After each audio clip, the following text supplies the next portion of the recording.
وكربلاء بالمركز 18 ب 15 نقطة. مباراة مهمة للفريقين. طاقم تحكيم اللقاء حكم الدولي واثق محمد، يساعد هاني إبراهيم ووليد كامل، حيدر عدوان كحكم رابع، علي أحمد شاكر ووليد عبد السلطان في غرفة الفار. جولة 18 نفط مع كربلاء في مباراة مهمة للفريقين، خاصة ما علمنا بأن الفريقين طبعا خسروا الجولة الماضية، فهي مباراة لتصحيح الوضع. صافرة حكم الدولي واثق محمد. انطلاق المباراة.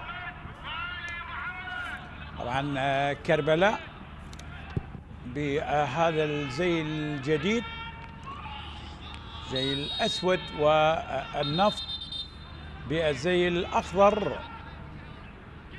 حرة مباشرة وخطأ، وأول بطاقة، ربما أسرع بطاقة هذه المرة على أحمد خالد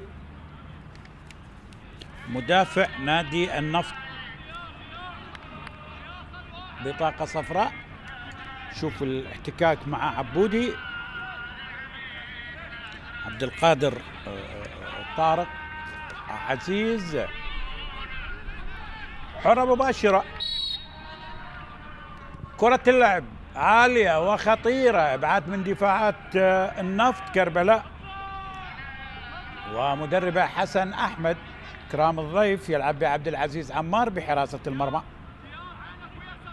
هناك محمد سعد، أول بطاقة على سامسون دير، ولم يكن طبعا أحمد خالد.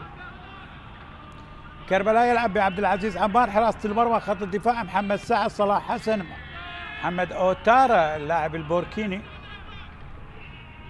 هناك أحمد الوجيه اللاعب اليمني. بالوسط حمزة، سين طالب، عبد الله حسون، وفي المقدمة عبد القادر طارق. هكذا يبدأ مدرب الفريق طبعا حسن أحمد، بينما مدرب النفط عادل نعمة يلعب بعلي ياسين بحراسة المرمى. خط الدفاع من اليسار إلى اليمين أحمد خالد، هناك ديار ياخي، سامسون دير، كرار رزاق. بالوسط سامي هن، محمد سادات، عمار غالب، ستار ياسين. بالمقدمة أحمد صبري ووليد كريم. انطلاقة الآن. عمار حاول بالكرة، قطع من أوتارا. كربلاء أمامية، وتصل الكرة هذه المرة إلى علي ياسين، حارس اللي سبق أن مثل طبعا الزوراء. عادل النعمة مدرب النفط، مدرب اللي سبق أن أشرف على تدريب الحدود نفط ميسان. فريقين طبعا قادمين لهذا اللقاء من خسارة ب0-2. نفط خسر هنا في هذا الملعب من أربيل، وكربلاء خسر من الطلبة. كرة اللعب من هناك النفط، المحاولة القطع للكرة بالوسط، يحاول اللاعب عبد الله حسون، وهذا عبد الله حسون طبعا هدفين على النجف وادهوك لاعب كربلاء. هي مباراة النقاط الثلاث للفريقين، ومباريات طبعا العودة وتصحيح الوضع للفريقين. كرار رزاق للنفط، أوتارا بالوسط، حسن حمزة. كربلاء يحاول بالوسط، سامهين النفط، وقريبة جدا قطع للكرة هذه المرة لعمار غالب. الستار يعيدها، تلعب سادات محمد، انطلاقة، محاولة خطيرة من هناك، لكن القطع للكرة، محاولة التسديد خطيرة، كانت خطيرة من سامهن. طبعا اللاعب القادم من كربلاء يلعب ضد فريقه السابق هذا البوركيني. لاحظ لاحظ لاحظ أول تهديد خطير على مرمى كربلاء، كان من لاعب كربلائي سابق مثل كربلاء بالموسم الماضي وهو سامي هل. وضعية الفريقين طبعا النفط عاشر الترتيب 24 نقطة، 6 انتصارات، 6 حالات تعادل، 5 خسائر لهذا الفريق. سجل 12 النفط واستقبلت شباكة 11، بينما كربلاء ب 15 نقطة. الانطلاقة من هناك، المحاولة لحسين طالب خطيرة والإبعاد من دفاعات النفط. كربلاء عنده 3 انتصارات، 6 حالات تعادل، 8 خسائر، سجل 11 واستقبلت شباكة 23. أحمد صبري هداف الفريق، لي ستار بالوسط، محمد سادات يلعب الكرة لديار ياخي، النفط لكرار رزاق، محمد سادات التمريرة لا وجود للراية وأقرب لعبد العزيز عمار. يعرف هذا الملعب جيدا هذا الحارس عبد العزيز، على اعتبار مثل لسنوات طبعا نادي الكرخ قبل أن ينتقل لكربلاء. محاولة التسديد وإلى ركلة مرمى. محاولة كانت من عبد الله حسون. حسن أحمد مدرب كربلاء، المدرب اللي حقق أفضل نتيجة بتاريخ النفط وهو المركز الثاني 2016 بعد القوى الجوية.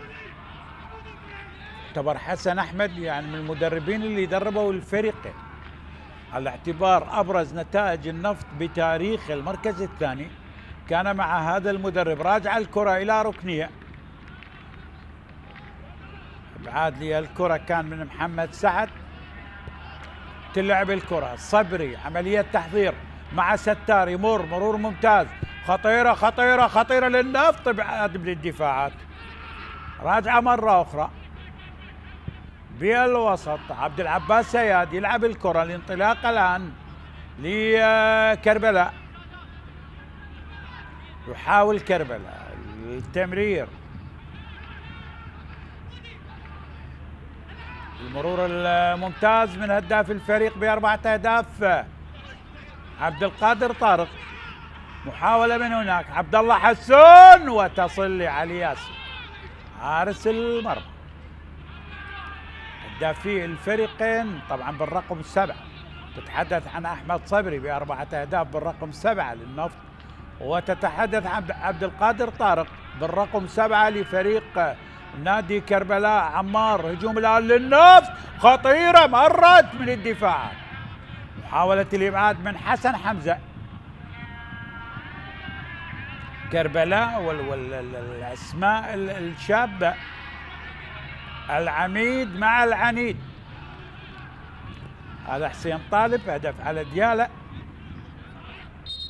لاعب كربلاء. كربلاء يلقب بالعميد، عميد أندية الفرات الأوسط،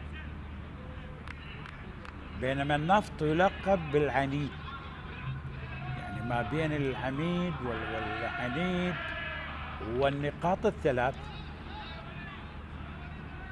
سلام لي حسن حمزة لاعب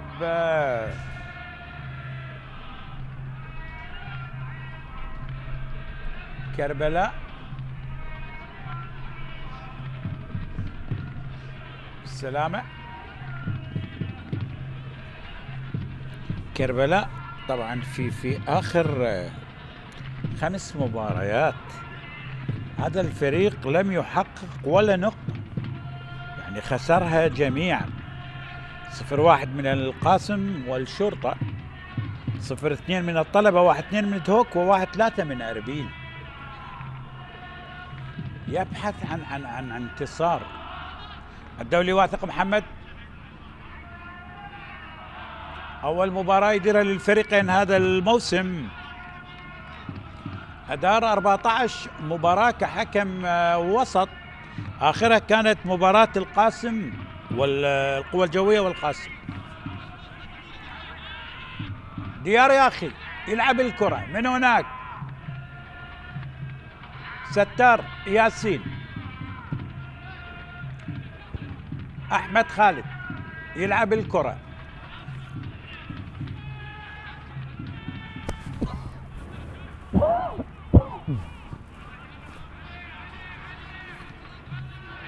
كرة للنفط، راجعة لسامسون دير أمامية. محاولة الآن أحمد صبري قريب والإبعاد، هذه المرة من صلاح حسن أو كان من محمد سعد. تماس للنفط، هذا الكابتن وليد كريم عنده هدف على نوروز، أقدم لاعبي النفط، يعني 10 مواسم مع النفط. كرة اللعب لكرار عالية خطيرة داخل منطقة الجزاء لوليد، راجعة مرة أخرى محمد سادات. تغيير للنفط بساحة لعب كربلاء، تلعب من كرار، ابعاد من اوتارا، راجع الكرة بالوسط، تمريرة، محاولة محمد سادات حاول ينقل الكرة من هناك. أحمد خالد عالية داخل منطقة الجزاء، المحاولة الخطيرة، صبري عيد الكرة لأحمد خالد، تلعب خطيرة ووصلت لعبد العزيز عمار. حاول النفط، هذا وليد كريم، انطلاقة من هناك، كاد أن يتسبب بمشكلة النيجيري. 9 مباريات كلين شيت بشباك نظيفة لعلي ياسين، والنفط ثاني أقوى خط دفاع بدورينا، طبعا ب 11 كرة في شباكه، لكن الطلبة ب8 كرات في شباكه يبقى طبعا أقوى خط دفاع. طلبة ب8 ثاني أقوى خط دفاع، يأتي النفط ب11 هدف. الانطلاقة من هناك، أحمد صبري 4 أهداف لهذا اللاعب، سجل على النجف والميناء ونفط البصرة والحدود. الدولي واثق محمد، طبعا صاحب ال 42 سنة، دولي 2012، دكتوراه تربية رياضية في جامعة القادسية.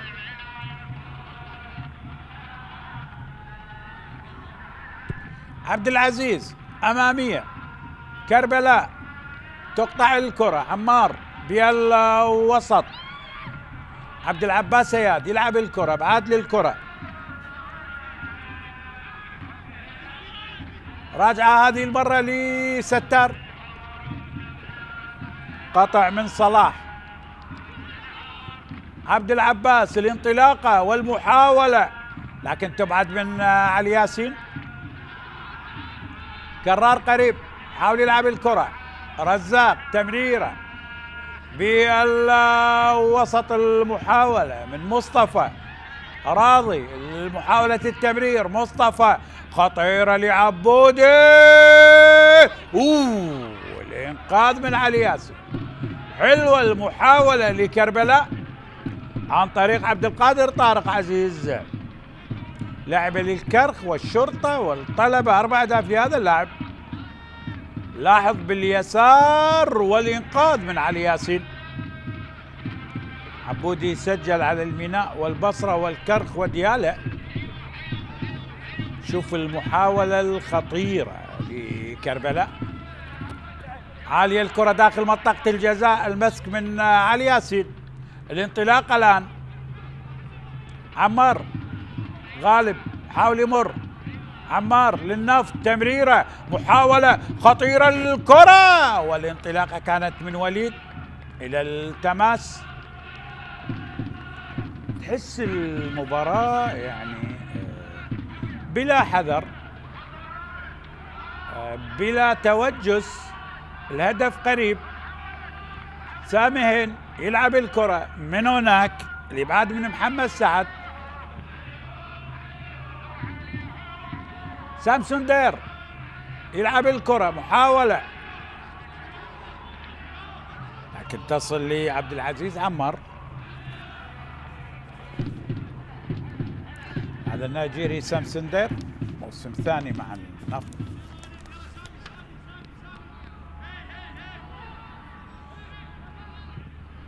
تمرير الآن، راجع الكرة من ديار ياخي، لاعب لزاخو ولاعب لدهوك هذا اللاعب. كرر رزاق بالوسط، محمد سادات، نفط، سامي هند، قطع للكرة من أحمد الوجيه، حسين طالب قريب، تقطع الكرة، انطلاقة، محاولة خطيرة خطيرة خطيرة خطيرة خطيرة للنفط والإنقاذ إلى الركن. أحمد صبري كان مع أحمد خالد، ركنية للنفط، أحمد خالد 3 أهداف. لاعب اللي سبق أن مثل الطلبة وأيضا لعب لكربلاء ولأمانة بغداد. هاي المحاولة إلى ركنية أخرى للنفط. شوف الإبعاد من عبد العزيز عمار. شوط المباراة الأول تعادل سلبي لغاية الآن.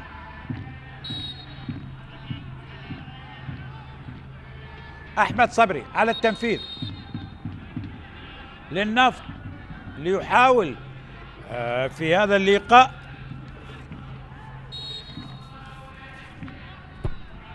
عالية الكرة وخطيرة، ابعاد من عبد العزيز. محمد سادات والخطأ وحرة مباشرة.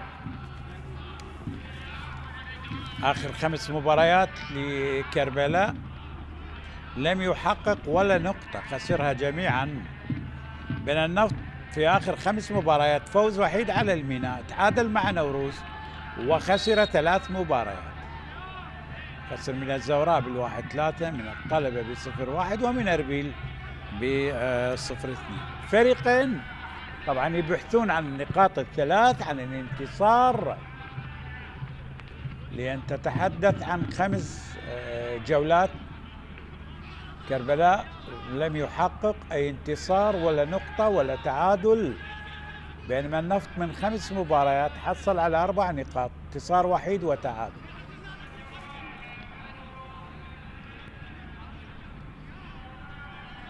ستار ياسين حاول يلعب الكرة، لاعب اللي سبق أن مثل الطلبة وزاخو ونوروز.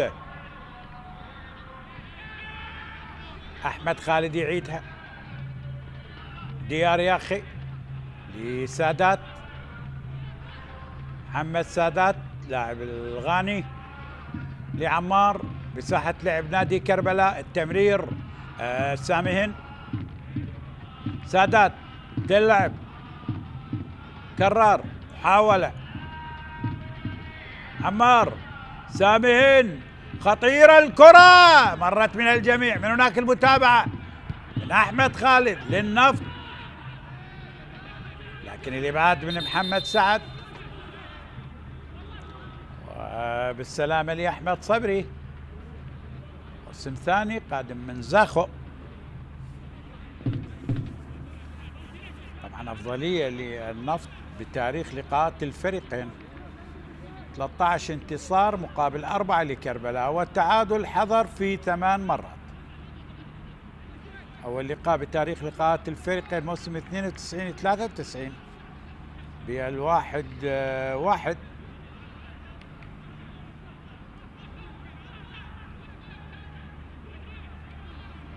وآخر لقاء الموسم الماضي أيضا بال1-1.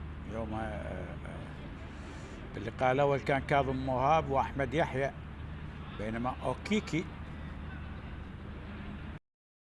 عريف، كريم بن عريف طبعا الموسم الماضي، أوكيكي للنفط وكريم بن عريف المغربي المتواجد بدكة البدلاء.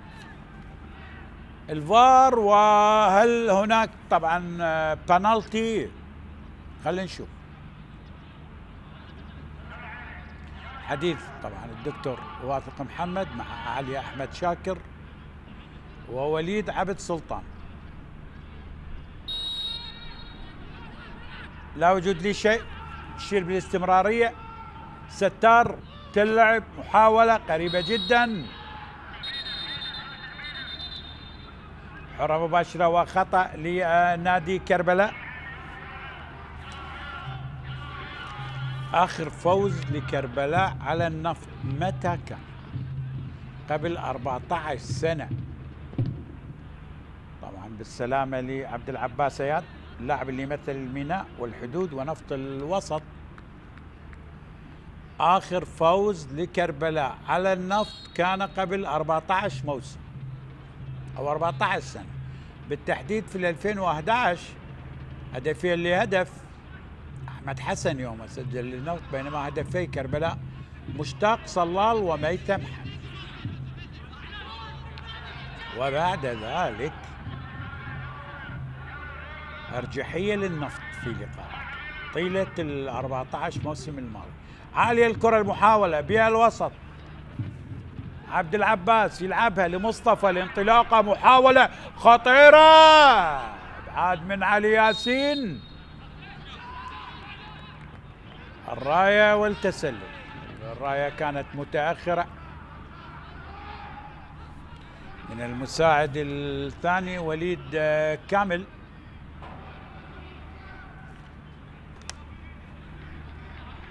كرة تلعب عمار غالب، كرار تلعب من هناك، النفط يحاول التمرير والراية والتسلل لكربلاء. كربلاء الفريق العميد، الفريق اللي قدم، المدينة اللي قدمت أسماء جميلة طبعا في كرة القدم. تحدث عن آل رضا، هاشم وحسين ومحمد وأحمد وعماد محمد، والأسماء الجميلة، صاحب عباس الاسم الكبير، الراحل علي جابر، الأسماء الأخرى. هذا عادل النعمة يبحث عن الانتصار في هذا اللقاء، ونفس الحال لحسن أحمد. فريق كربلاء يعاني وفي المركز 18. الإدارة المحلية، السيد المحافظ، القائمين على الفريق، الحكومة المحلية في كربلاء، يجب الوقوف مع هذا الفريق ليمر بأزمة مالية خانقة، ويعتمد على الأسماء الشابة، يحتاج إلى الدعم لإبقاء الفريق في دور النجوم. انطلاقة من اليسار، حرة مباشرة وخطأ هذه المرة على عبد الله حسون لأحمد خالد. حرة مباشرة للنفط من الجهة اليسرى، أحمد خالد 3 أهداف لهذا اللاعب، سجلها على الزوراء والقرمة وعلى زاخو. حرة مباشرة، محاولة للنفط عالية وتصل لعبد العزيز عمار، تصل لعبد العزيز عمار. كرة اللعب، انطلاقة، محاولة، حسين طالب لكربلاء، راجع الكرة، التمرير،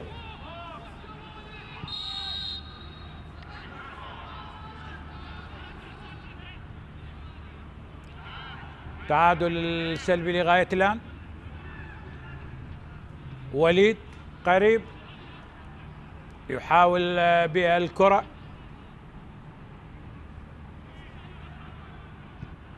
كرة اللعب قريبة جدا، ابعاد من هناك، ستار ياسين عالية خطيرة، عمار قريب، ابعاد، والمحاولة داخل منطقة الجزاء، ابعاد من احمد الوجيه اللاعب اليمني.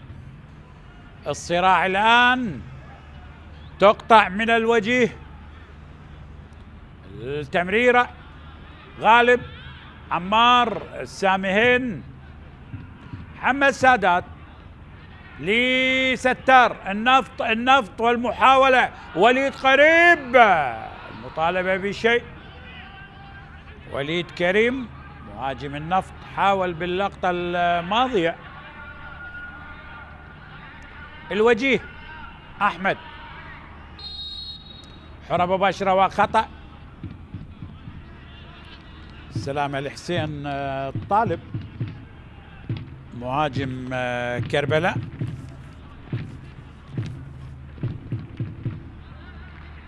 مواجهات طبعا مهمة في هذه الجولة. المتصدر الزوراء سيقابل نادي القاسم اللي يقدم نتائج ممتازة. الزوراء في الصدارة ب 35 نقطة، بعد ذلك الشرطة ثانيا 34 نقطة، الطلبة ثالثا ب 33 نقطة، المركز الرابع لزاخو ب 32 نقطة. تأجيل مباراتين في هذه الجولة. الوصيف الشرطة مباراة مؤجلة مع نفط البصرة لارتباطه في دوري أبطال آسيا، ولقاء مع استقلال طهران الإيراني. التوفيق للشرطة. وتأجيل مباراة خامس الترتيب دهوك ب 31 نقطة مع الطلبة. طبعا التوفيق لدهوك في البطولة الخليجية مع أهلي صنعاء اليمني. أوتارا لكربلاء أمامية الكرة، المحاولة عبودي يحاول، راجعة هذه المرة، محاولة بالوسط، حسن حمزة قطع للكرة، الانطلاق الآن وليد كريم للنفط، أوتارا قطع للكرة مرة أخرى، هجوم الآن قريبة جدا، لكن الإبعاد من صلاح حسن والراية والتسلل. تسلل على النفط. هذه اللقطة والراية حاضرة من المساعد الأول هاني إبراهيم.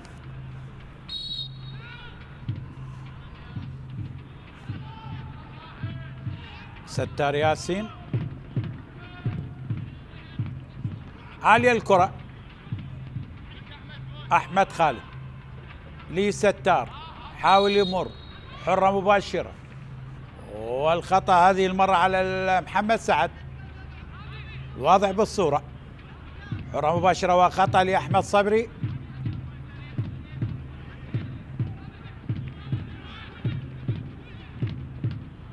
ديار ياخي إلى كرار رزاق، النفط كرار لعمار غالب، ابعاد للكرة من محمد أوتارا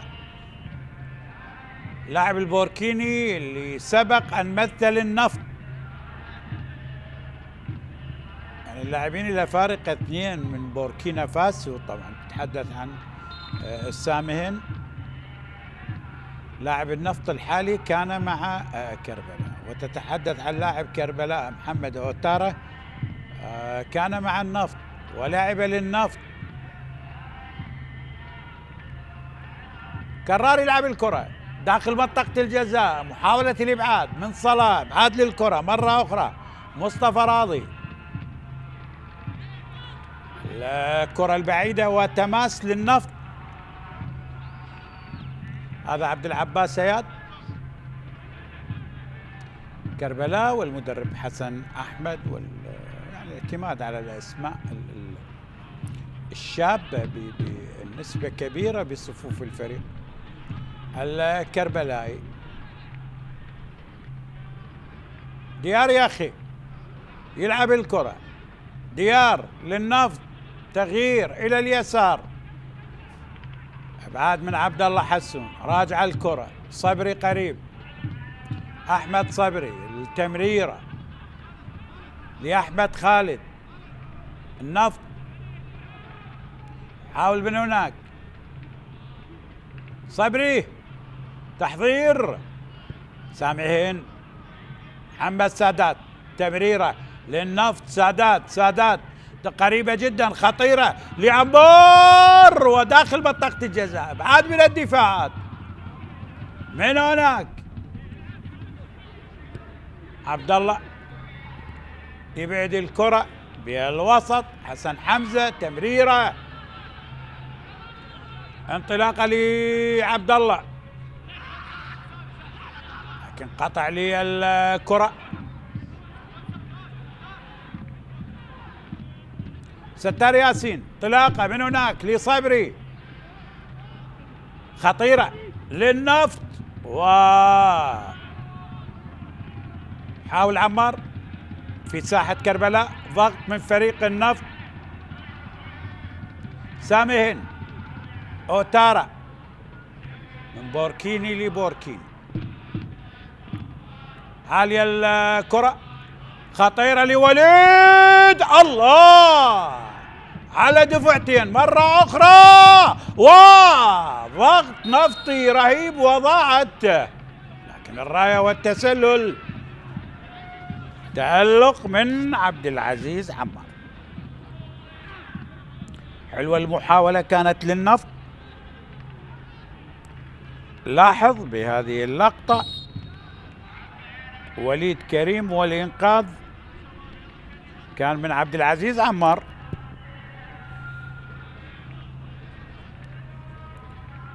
كرة اللعب، النفط والانطلاقة من اليسار، هجوم الآن،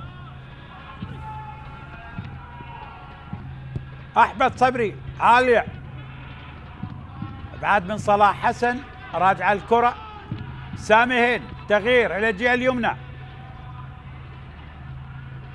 محاولة التمرير، عمار وسامي هند، ستار، وقريبة جدا لعبد العزيز عمار يحصل الكرة. محاولات من الفريقين، من النفط ومن كربلاء. الانطلاق الآن هذه المرة سينطالب والتسديدة، لكن سهلة جدا لعلي ياسين. تمريرة من هناك، ستار، انطلاقة خطيرة خطيرة خطيرة للنفط للنفط للنفط، الله بالقائم او بالعارضة، الله الله الله، العارضة مرتين للنفط، ضاعت بشكل غريب وعجيب، العارضة على مرتين. هجوم الآن، عمار يحاول تمرير مع وليد، ضغط نفطي رهيب، محمد سادات حصل الكرة، ينتظر كرار، تمريرة، وليد، خطيرة خطيرة للنفط، الله، وضاعت هذه الكرة. عمار غالب وفاصل مهاري بالعارضة على مرتين للنفط. كربلاء محظوظ بهذه الدقائق. الله الله الله، لاحظ صبري بالمرة الأولى وبالمرة الثانية سامي هند، هاي اللقطة الأولى، عارضة على مرتين، هاي المرة الأولى وهذه المرة الثانية. محظوظ كربلاء بالنتيجة لغاية الآن بالتعادل السلبي. النفط كان على الأقل يعني يتقدم بهدف على الفرص اللي أضاعها. سادات، تمريرة، وليد من هناك، قطع للكرة، شوف منطقة الوسط، النفط أفضل، لكن كربلاء يعتمد على الهجمات المرتدة. ابعاد بن ديار يا أخي،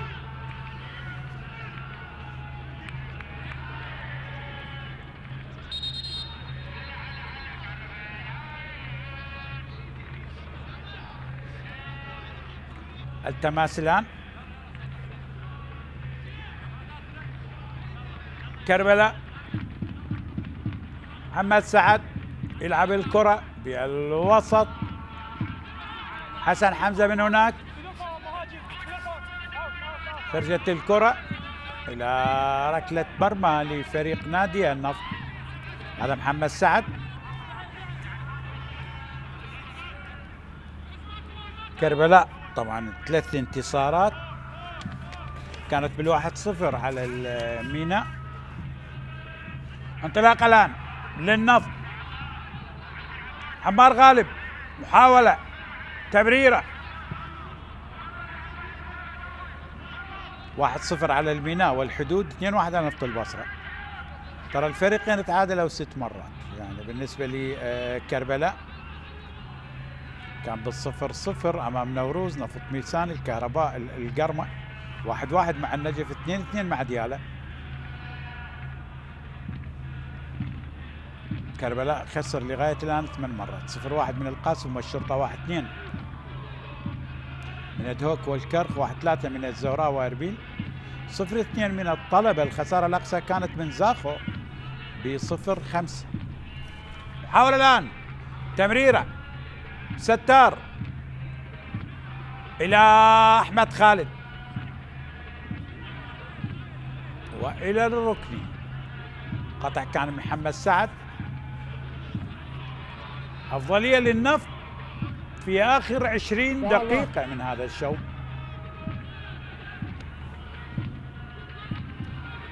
كرتين كانت بالعارضة، ركنيات أكثر، وصول أخطر. أحمد صبري يلعب الكرة عالية بعد من عبد العزيز عمار. حسون والانطلاقة، عبد الله ينطلق، حاول يمر عبد الله خطيرة، لكن التغطية حاضرة من سامي هند. ستار تغيير، شوف الجهة اليسرى النشطة الخطيرة للنفط. ستار، صبري، أحمد حاول يمر، أحمد صبري قطع للكرة، عبودي يعيدها لمصطفى راضي مرة أخرى، الوجيه لعبودي، عبد القادر، والتسديد بالحكم. الراية والتسلل.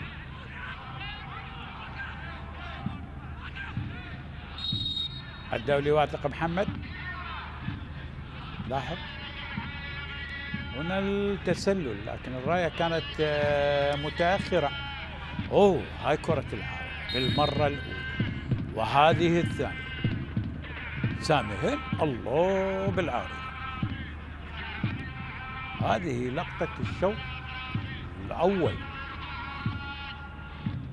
كانت للنفط. انطلاق الآن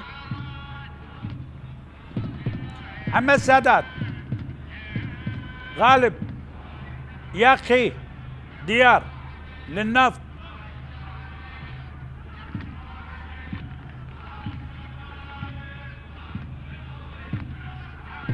محمد سادات لعمار غالب، حاول بالكرة، تقطع من حسن حمزة. حسون لاعب جيد، لاعب مهاري، تحضير.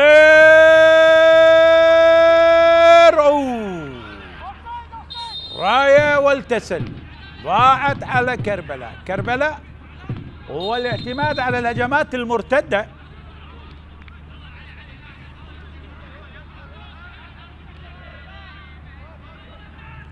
لاحظ اللقطة الخطيرة. حسين طالب لعبودي،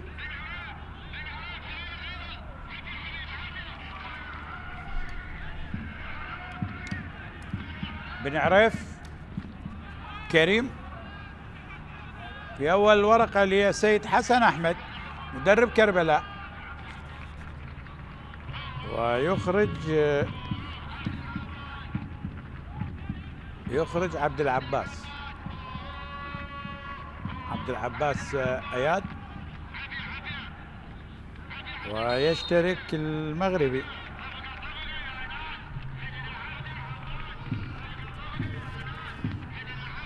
يشترك كريم بن عريف، لاعب اللي زار شباك النفط طبعا في الموسم الماضي في مباراة 1-1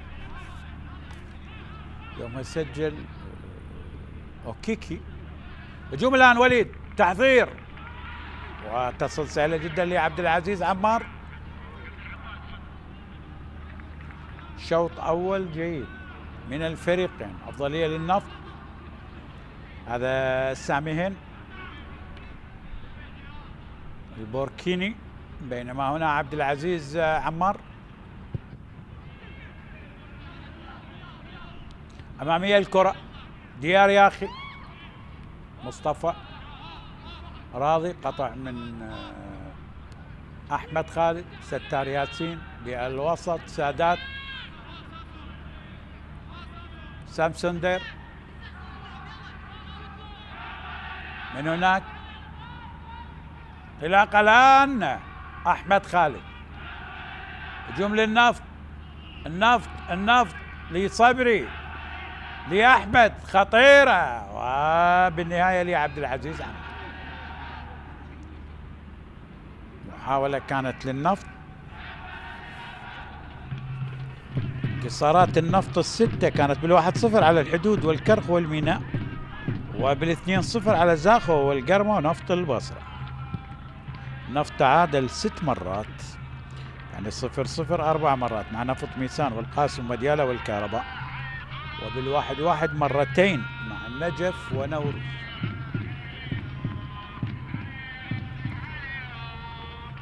أحمد خالد للنفط،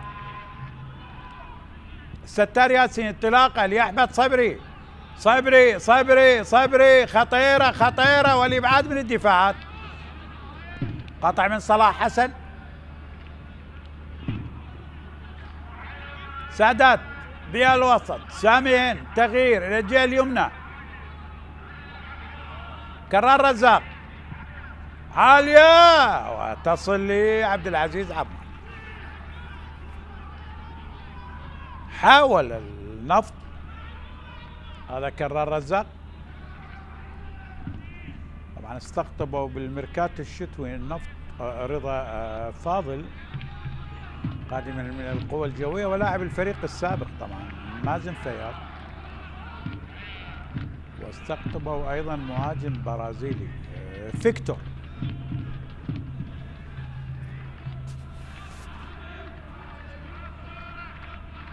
كرار رزاق،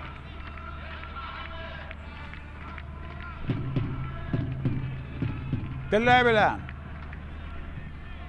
بعد لي الكرة، حاول حسين الطالب، راجع الكرة من هناك للنيجيري سامسون دير، صبري حاول لستار ياسين، محمد سادات، سامي هند، ديار ياخي، نفط، تبرير، سامي هند إلى ستار، راجع الكرة، النفط، أوتارا، محمد يقطع الكرة لمحمد سادات، أحمد خالد، نفط بساحة لعب فريق كربلاء لعمار، كرار عالية، إبعاد هذه المرة من دفاعات كربلاء، الانطلاقة من وليد أوتارا والخطأ، حرة مباشرة لنادي كربلاء. هذا وليد كريم،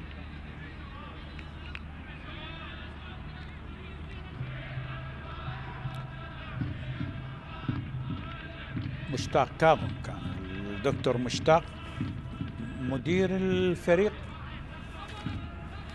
بالمناسبة هو مسجل هاتريك في أكبر فوز للنفط على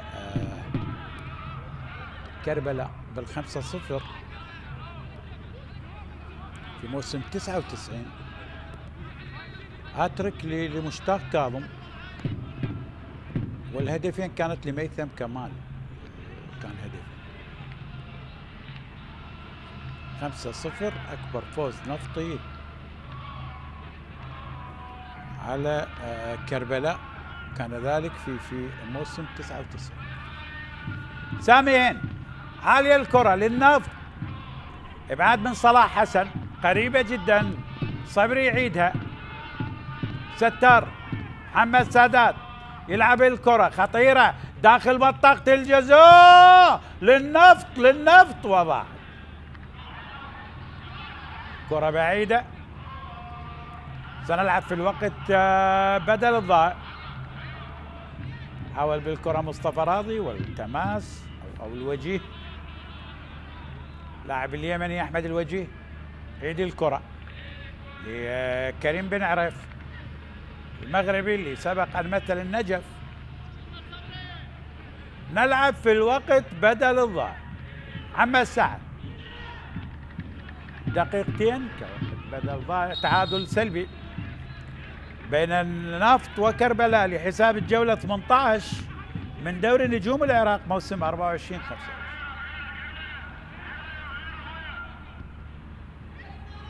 بن عريف، الوجيه محمد، تمريرة،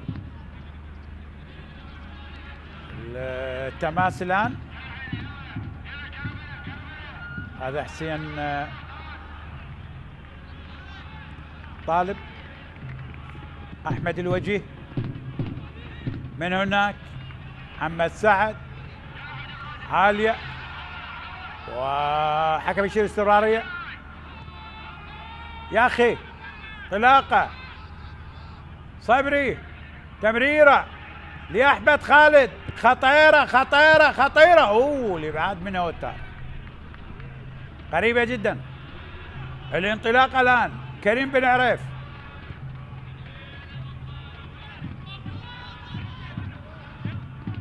حاول حسين طالب لكن القطع من ديار يا أخي. راجع الكرة بن عريف لحسن حمزة، الوجيه يريد الكرة وبالسلامة. اعتذار جميل طبعا من حسين طالب.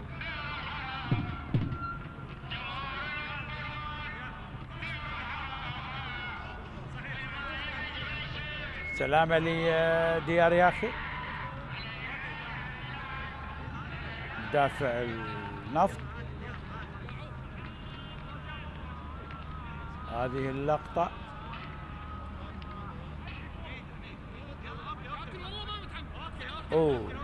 هذه اللقطة حسين طالب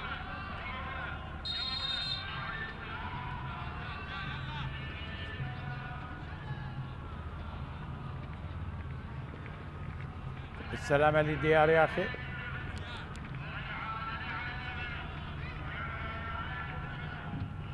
الفار، هل هناك شيء؟ اعتقد هو اطلق الصافرة ربما لنهاية الشوط، لكن ربما هناك الفار.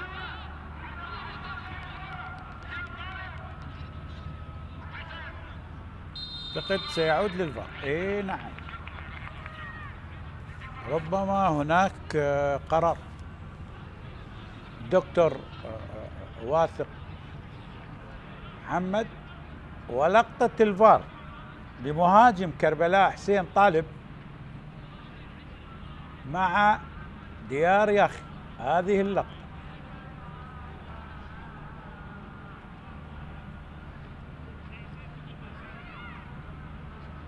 حسين طالب مع المدافع ديار ياخي. لاحظ هذه اللقطة.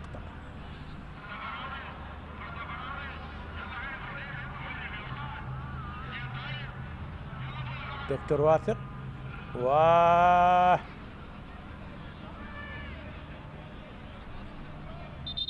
دكتور واثق محمد. بطاقة صفراء. بطاقة صفراء هذه المرة على حسين طالب مهاجم كربلاء. اعتقد يعني نهاية الشوط الأول. لاحظ بطاقة صفراء على مهاجم كربلاء حسين طالب بعد عودته إلى الفار.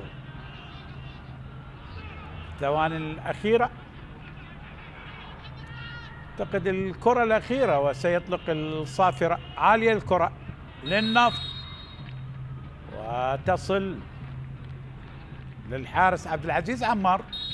إذا صافرة الحكم الدولي واثق محمد ينهي شوط المباراة الأول بين النفط وكربلاء بالتعادل السلبي ما بين الفريقين. لنا عودة بعد فترة الاستراحة، إلى اللقاء. أول للقيثارة، أول الأهداف. لاحظ الله، بواس ميمي للشرطة، ميمي للقيثارة، وفرصة القبض على الصدارة.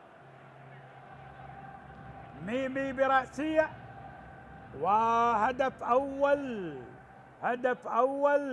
أول للشرطة. الشرطة يتقدم بهدف عن طريق مهند علي. هكذا أماكن ويفتتح التسجيل، كرة بالراس، جول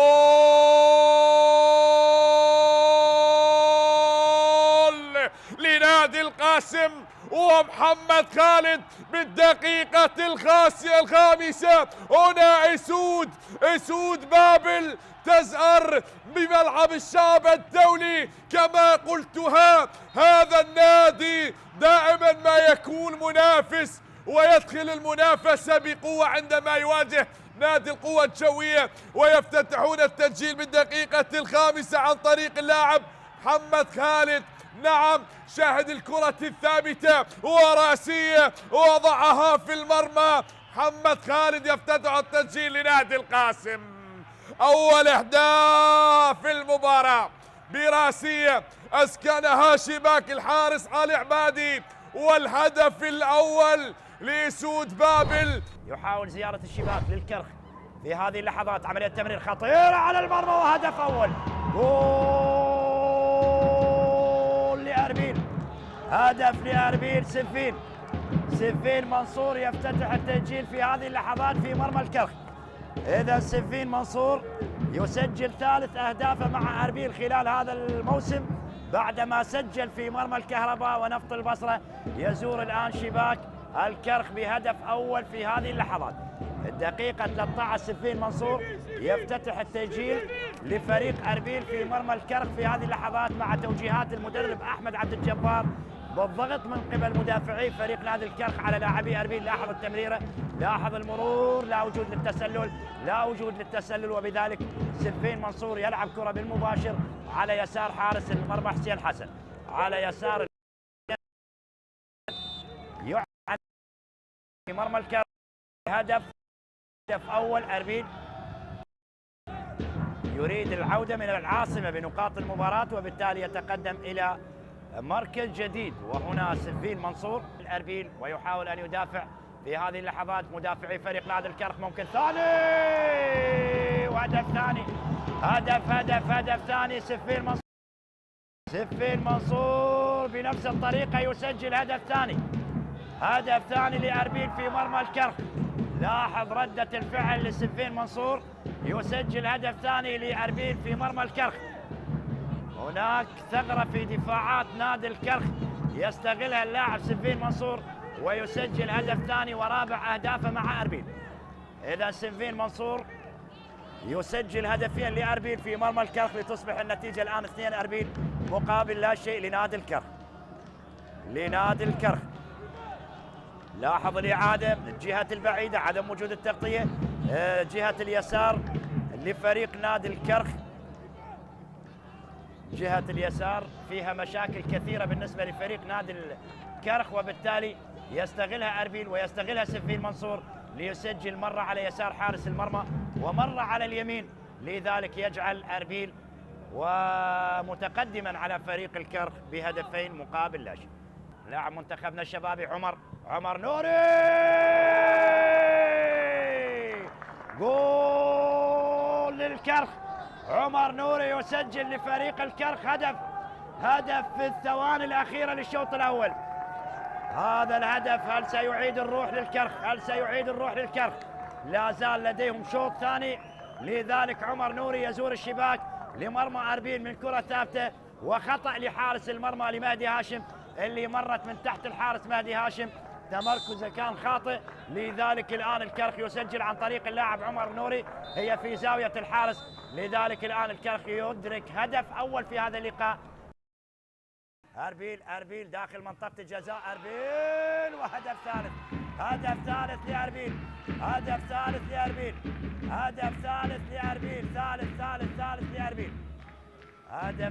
لأربيل يسجل أمام فرحة جماهير أربيل بهذا الهدف، بعدما كانت هناك الأمور لفريق الكرخ اللي حقق الأفضلية في بداية الشوط الثاني، لكن أربيل من كرة مرتدة من محاولة داخل منطقة الجزاء يسجل من خلالها إيفان خالد الهدف الثالث لأربيل.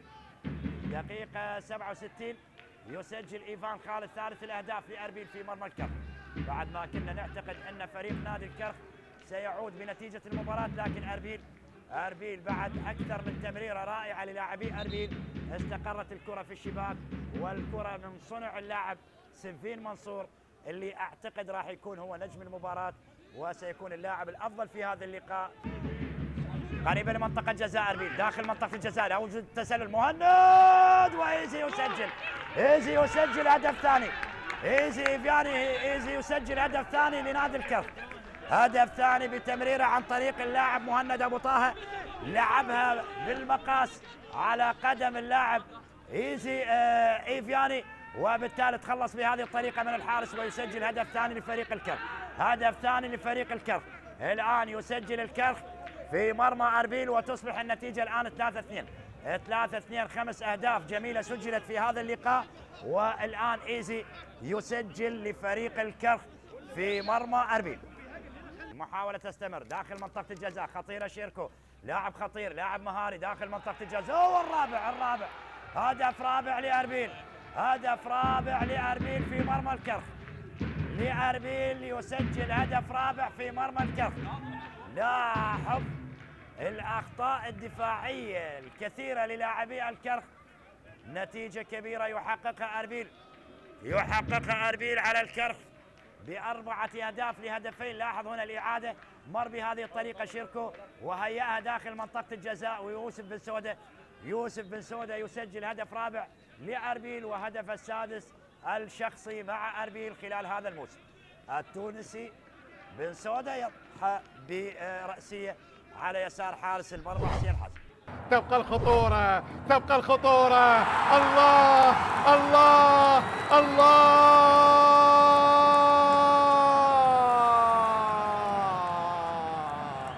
الله الله الله الله الله الله الله الله الله. سجل النجف وتقدم بأول أهداف المباراة، يا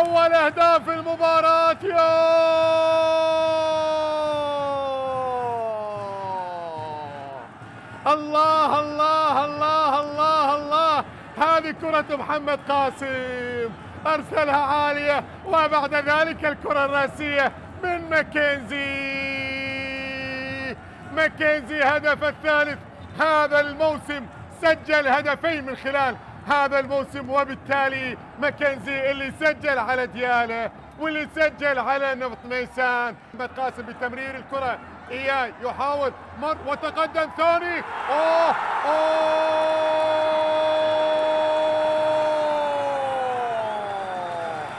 جول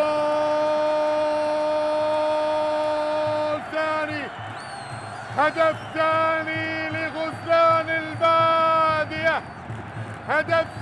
لغزلان البادية، في الدقيقة 38. شوف محمد قاسم مرر الكرة لإياي وإياي اللي ما كذب خبر، ولكن الله الله الله الله الله الله الله على هدوءك، الله على سكونك يا ولد يا محمد قاسم بهذه التمريرة الممتازة. وبالتالي بعد ذلك اللاعب اللي ما كذب خبر إياي اللي سجل الهدف الثاني كان. بينما هنا الكرة في إبعاد والمحاولة مستمرة، تسديدة، تبقى الكرة بشير ومحاولة جول جول.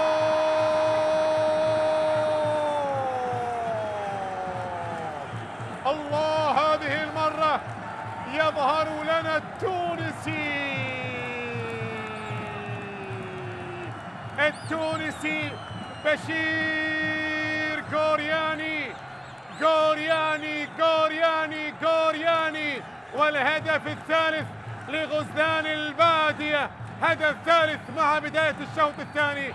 شوف الكرة، شوف الإعادة، سدد الأولى ومن ثم الثانية يوه، هدف ثالث لمصلحة النجف. عباس على التنفيذ، تنفذ الكرة، لافة خطيرة،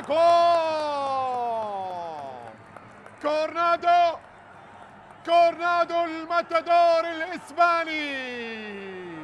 الإسباني للميناء يقلل الفارق الآن في الدقيقة 53. مانويل لولو كورنادو بضربة رأسية يقلل الفارق من خلال هذه الكرة. شوف الإعادة، الضربة الرأسية، وبالتالي سجل وقلل الفارق. يبدو لي أن الميناء سيكون حاضرا من خلال الدقائق القادمة بقوة. هكذا عندما يحضر النجف والميناء تحضر الأهداف وتحضر المتعة. خطيرة، الله،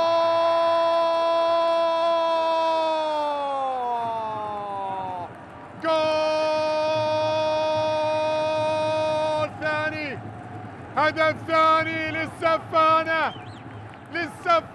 للسفانة للذي قادما من البصرة الفيحاء. مهند بالراس. هذا الهدف يذكرنا في مرمى قطر.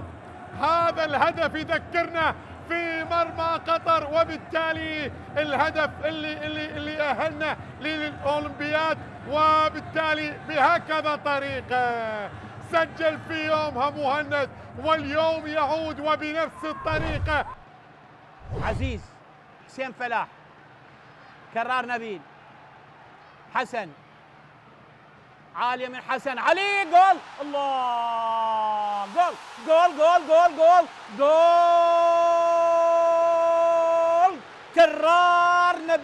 كرار نبيل يسجل أول الأهداف وثاني أهدافه هذا الموسم بالدقيقة 39 من عمر المباراة. كرار نبيل يسجل أول الأهداف بالدقيقة 39 من عمر المباراة. كرة لعبها علي، ترتد من الحارس ويكملها كرار نبيل إلى داخل الشباك بكرة جميلة قوية تعانق الشباك، ويسجل ثاني أهدافه الشخصية بعد هدفه في شباك كربلاء. يسجل اليوم في شباك الحدود ويعلن تقدم النوارس بأول الأهداف. شوفه بالإعادة، حسن عبد الكريم لعب الكرة، علي من بين المدافعين، ارتدت، وكرار المتمركز تمركز سليم وخالي من الرقابة، يلعب الكرة بيساره إلى سقف المرمى ويسجل أول الأهداف ويعلن تقدم النوارس بأول الأهداف. ورابع كرة يلعبها علي يوسف، يردها الحارس ويكملها كرار نبيل إلى داخل الشباك ويسجل أول الأهداف. واحد الزوراء لا شيء الحدود. حسين أنور، قصيرة، خطرة، هذه خطرة، جول.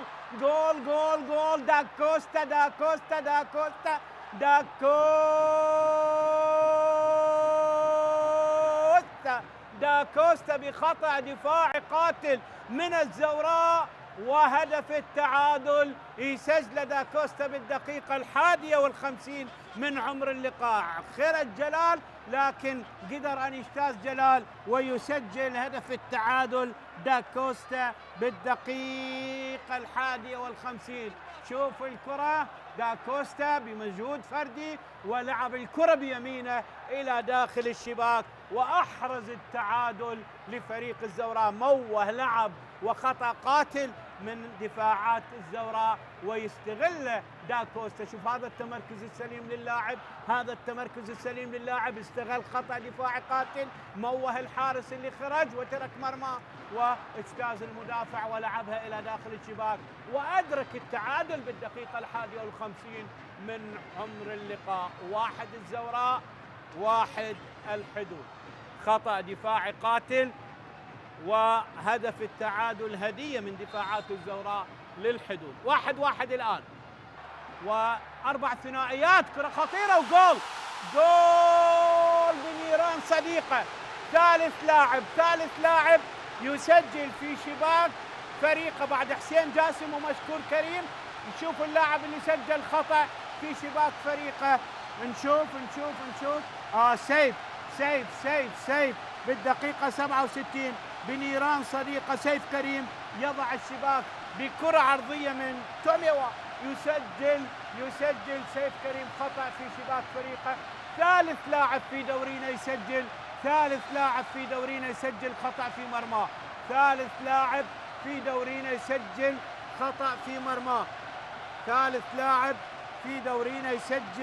خطأ في مرماه. شوف الكرة تومي وحصلها ولعبها وسيف كريم.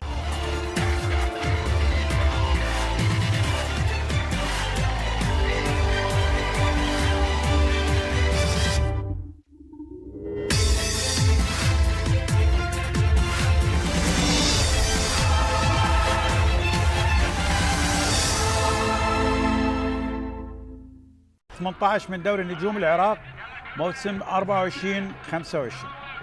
ملعب الساحر أحمد راضي بنادي الكرخ في العاصمة الحبيبة بغداد هو من يستضيف هذا اللقاء.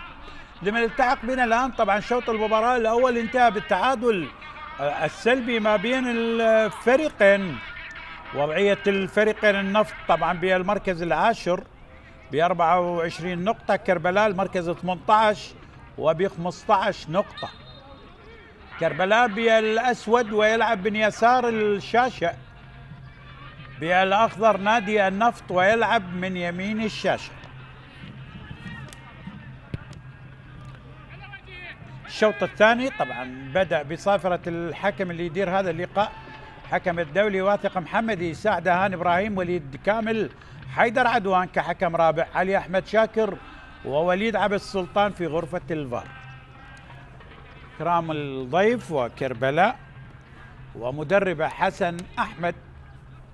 يلعب بعبد العزيز عمار بحراسة المرمى. خط الدفاع محمد سعد، صلاح حسن، البوركيني محمد أوتارا، أحمد الوجيبي. الوسط مصطفى راضي، هناك المغربي كريم بن عريف، حسن حمزة، حسين طالب، عبد الله حسون، وفي المقدمة عبد القادر طارق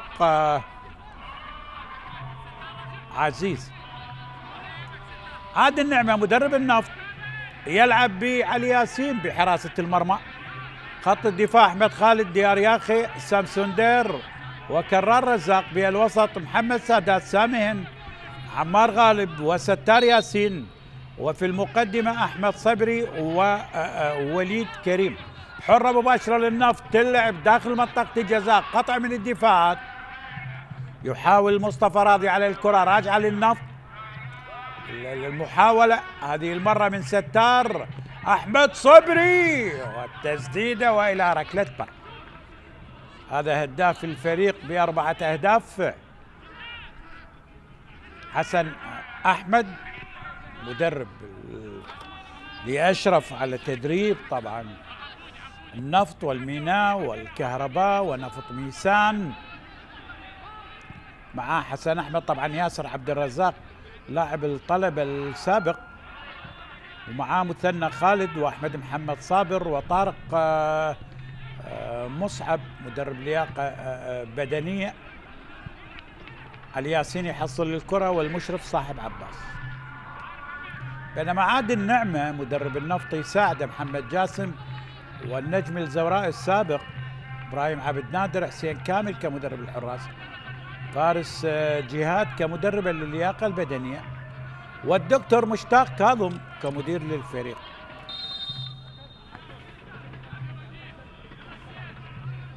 عبد الله حسون كان قريب.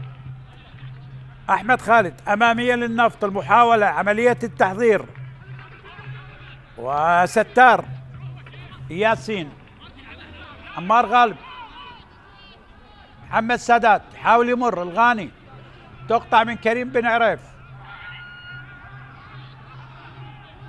كرة اللعب عبد القادر طارق، والى التماس قطعت من سامي هند لاعب البوركيني لاعب وسط فريق نادي النفط. التماس الان محمد سعد،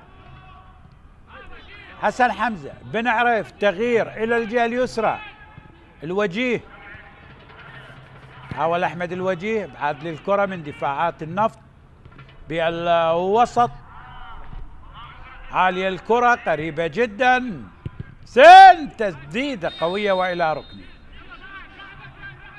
الراية والتسلل، تسلل على كربلاء، الراية كانت حاضرة من المساعد الاول هاني ابراهيم. اللقطة الماضية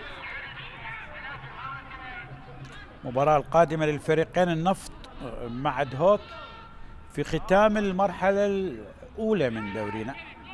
في دهوك وكربلاء سيلاقي القوى الجوية في بغداد في ختام المرحلة الأولى من دوري.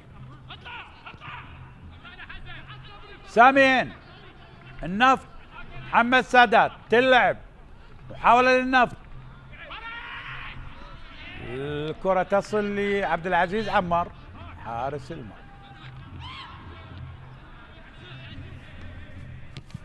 طبعا الزيارة الثالثة لكربلاء إلى العاصمة بغداد، طبعا فاز على الحدود بهدف وخسر على هذا الملعب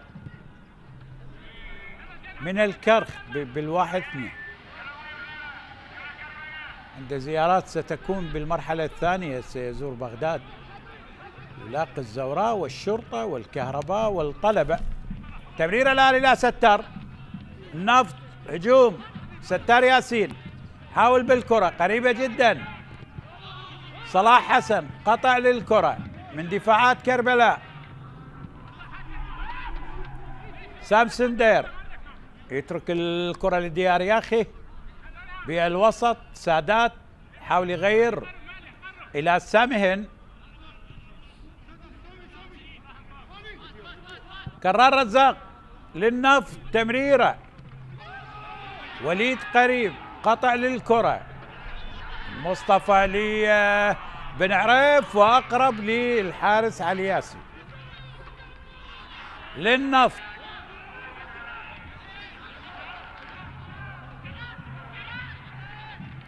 عمار غالب، سامين انطلاقه من هناك من كرار، خطيرة خطيرة خطيرة للنفط داخل منطقة الجزاء، ووصلت للحارس عبد العزيز عمار. شوف عزيزي المشاهد، يعني خلال 25 مباراة سابقة ما بين الفريقين، 0-0 طبعا حدثت مرة وحيدة بتاريخ لقاءات الفريق. اي نعم، التعادل 8 مرات، لكن 0-0 مرة وحيدة.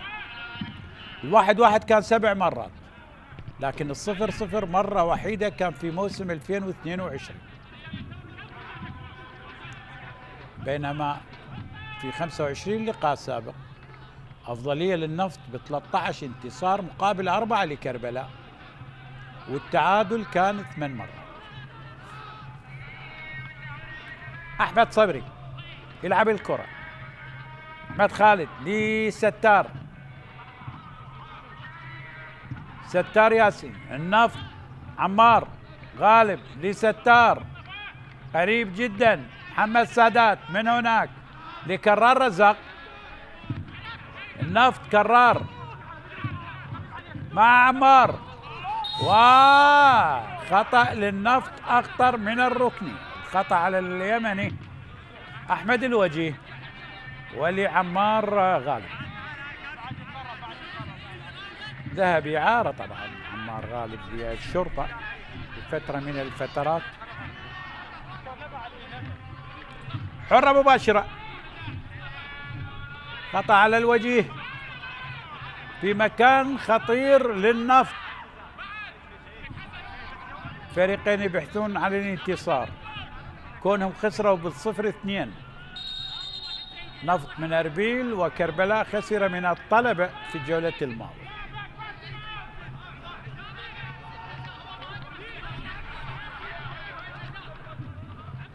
حرة مباشرة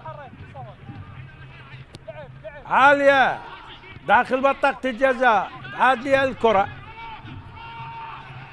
انطلاقة الآن من هناك حسون، عبد الله حاول وهناك خطأ وبالسلامة.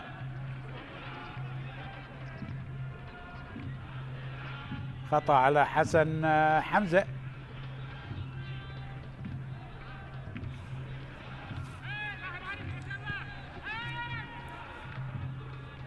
تلعب الكرة ديار يا أخي، سامي هند قريبة جدا، تمريرة لأحمد عالية وتصل للحارس عبد العزيز عمار. كرة بها الوسط، بن عريف يمر بشكل ممتاز، الانطلاقة والانقاذ هذه المرة من الحارس علي ياسين، الراية قبل ذلك والتسلل على فريق كربلاء.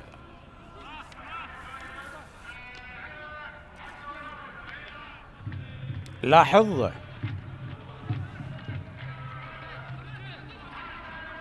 علي ياسين، شوف الحديث مع المدافعين. عمار يعيد الكرة، راجعة لي محمد سادات، لاعب الغاني، لاعب الارتكاز للنفط. ديار يا أخي، نفط تمرير ستار، عيد الكرة، راجعة لديار،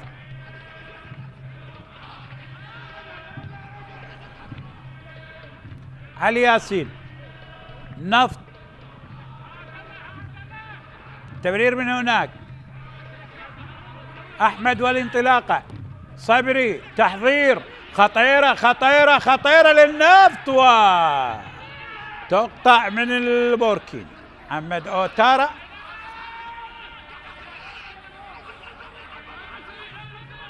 أوتارا هذا أحمد خالد 3 أهداف وركنية للنفط. أحمد صبري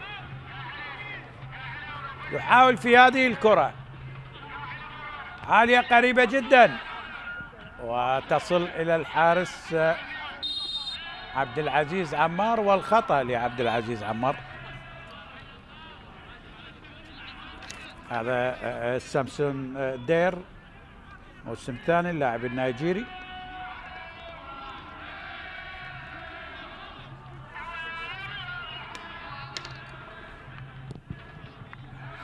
أمامية من عبد العزيز،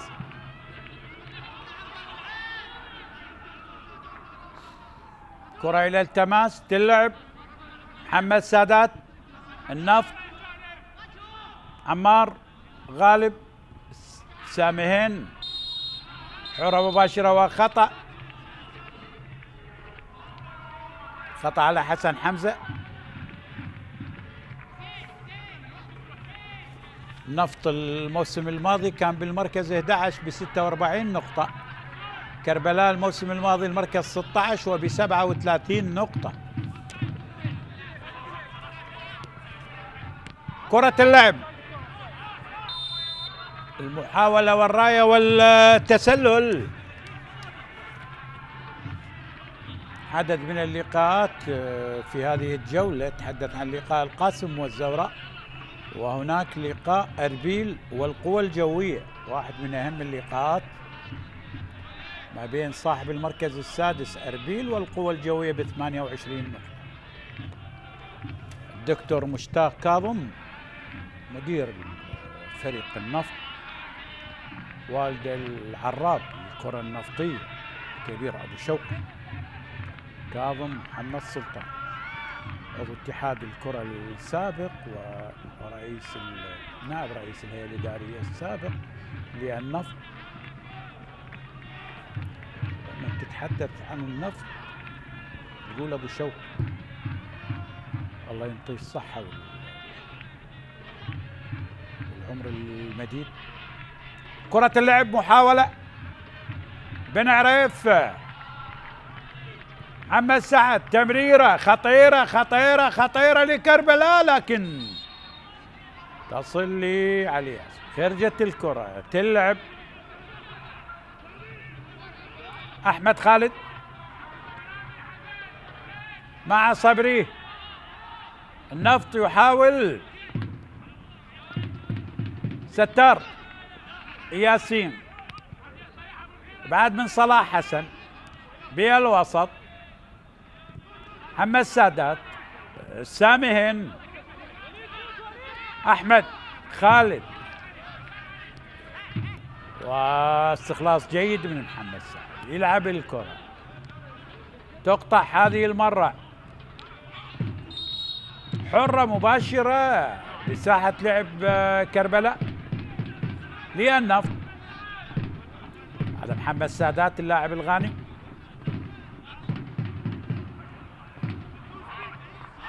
لاحظ المرور بهذه اللقطة.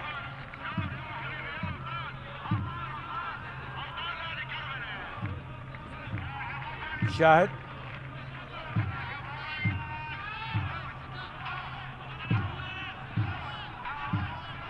ستار ياسين قريب مع كرار، جدار من لاعبي كربلاء، ستار قريب وكرار رزاق.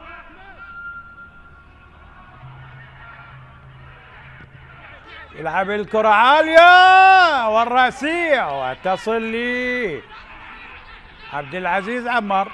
كانت الرأسية من المدافع اللي دائما ما يتقدم في الكرات الثابتة، سامسون دير. عمار غالب يلعب الكرة، أوتارا بالوسط، بن عريف، والخطأ لكربلاء.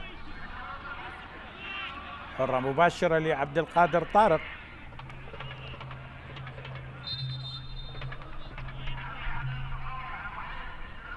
أوس محمد يشترك بديلا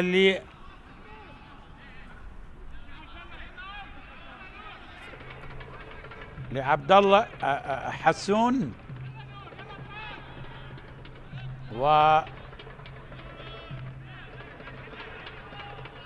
لاعب الكاميروني رامسيس بديلا لعمار غالب. 3 أهداف لهذا اللاعب.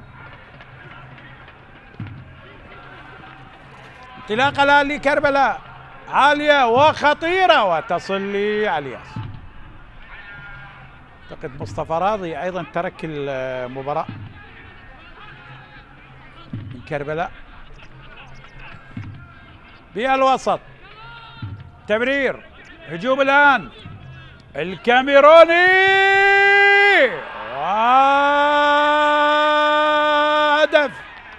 هدف هدف هدف هدف هدف هدف هدف هدف للنفط، هدف للنفط في أسرع هدف للاعب بديل، ما طول دقيقة. رامسيس الكاميروني بأسرع هدف لاعب يشترك كبديل، يعني ما مرت دقيقة. هدف أول للنفط، هدف أول للنفط، هدف أول للعنيد في مرمى العميد. الله، يسارية جميلة في أول كرة يلبسها رامسيس الكاميروني، يصل إلى هدف الرابع باليسار. صدت بالدفاع، صدت بالدفاع بهدف أول، هدف أول لأسرع بديل، يعني أقل من الدقيقة. فرحة عادل نعمة بهذا الهدف أول للنفط.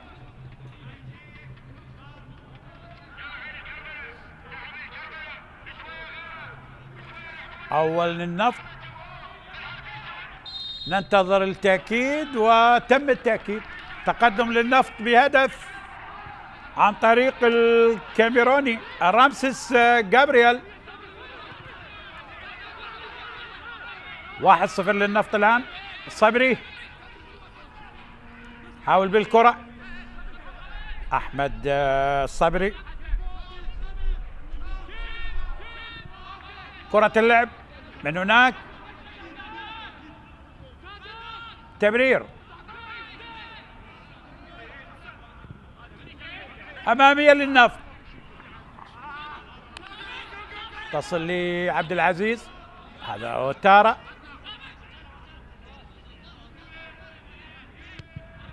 الدقيقة 62، تقدم للنفط بهدف للبديل الناجح رامسيس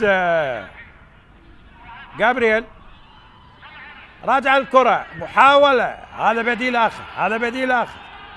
أوس محمد،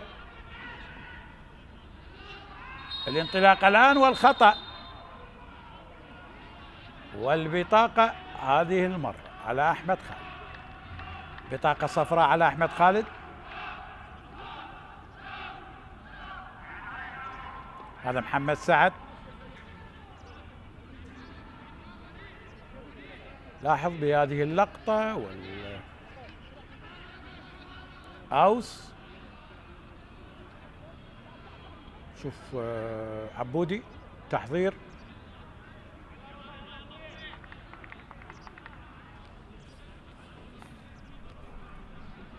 خطأ على أحمد خالد، حرة مباشرة لكربلاء، يحاول العودة.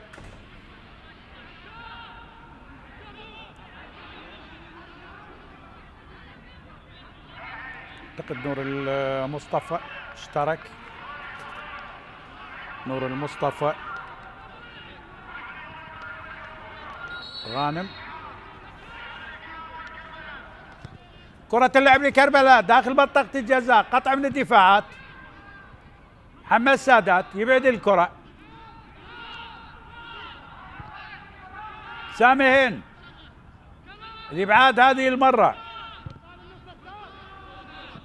التمرير، وليد، تحضير، ستار، والراية والتسلل لكربلاء.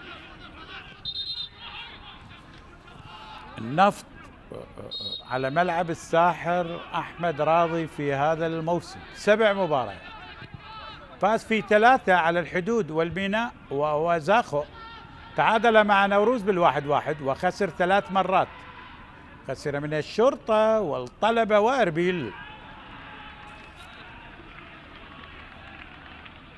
ركنية لكربلاء، بدأ فريق كربلاء بعد الهدف يريد أن يعدل ويعود للمباراة.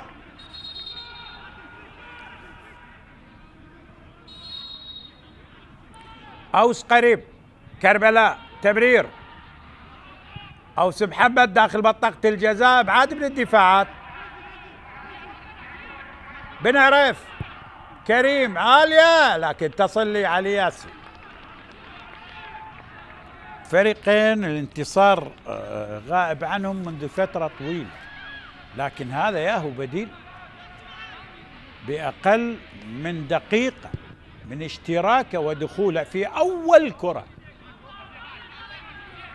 سجل الهدف الوحيد في اللقاء، سجل للنفط أوتارا.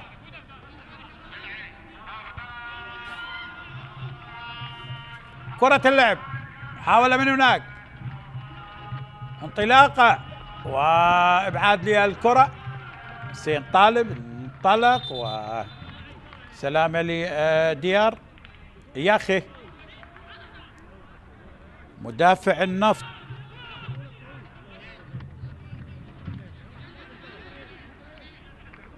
هذا الهدف 368 في دورينا في 171 مباراة. يبقى في صدارة هدافي دورينا ميمي مهند علي من الشرطة ب 13 هدف. بعد ذلك لاعب زاخو غوستافو، ثم امجد عطوان 9 اهداف مع علاء عباس. وليد كريم في اول ورقه لسيد عادل نعمه او ثاني ورقه. بعد رامسيس يترك المباراه لرضا فاضل، المهاجم القادم من القوى الجويه واللاعب السابق لامانه بغداد ولكربلاء. كرار رزاق تلعب من هناك، رامسيس اماميه، اوتارا، محمد اوتارا قطع للكره. الله على طريقه التحضير الجميل كانت من ديار ياخي مع كرار. هذا رامسيس وبالسلامه لحسين طالب مهاجم كربلاء.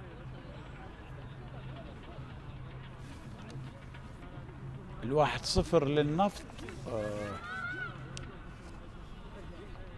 مرتين. اي نعم، بال94 كان معد ابراهيم صاحب الهدف، وفي موسم 2022 كان مازن فياض اللي سبق اللعب للفريق. هذه اللقطة سلامة لحسين طالب.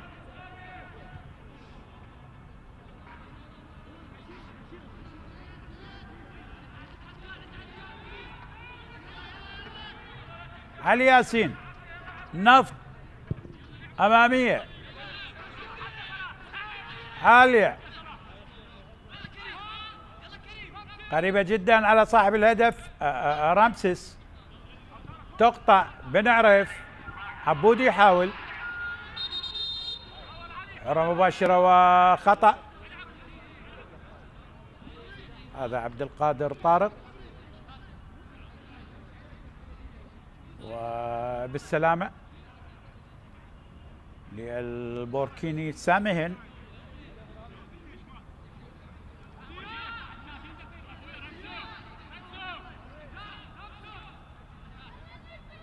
لاحظ اللقطة الماضية عبودي حرة مباشرة للنفط.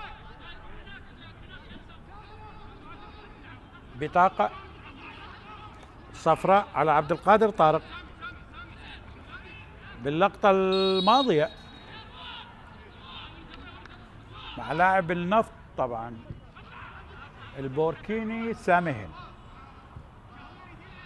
سامسون دير، ستار ياسين عالية سهلة لعبد العزيز عمار.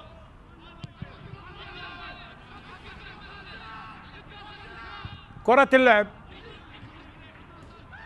تمرير الآن إلى ستار، هجوم للنفط، خطيرة خطيرة خطيرة، وعبد العزيز عمار يحصل الكرة. أمامية من فريق كربلاء ليحاول أن يعدل. ستار نفط يخطأ، عبودي تمريرة خطيرة لكن الإبعاد من دفاعاتهم. ديار ياخي يبعد الكرة. حسين طالب يطالب بشيء. لاحظ حسين قريب جدا.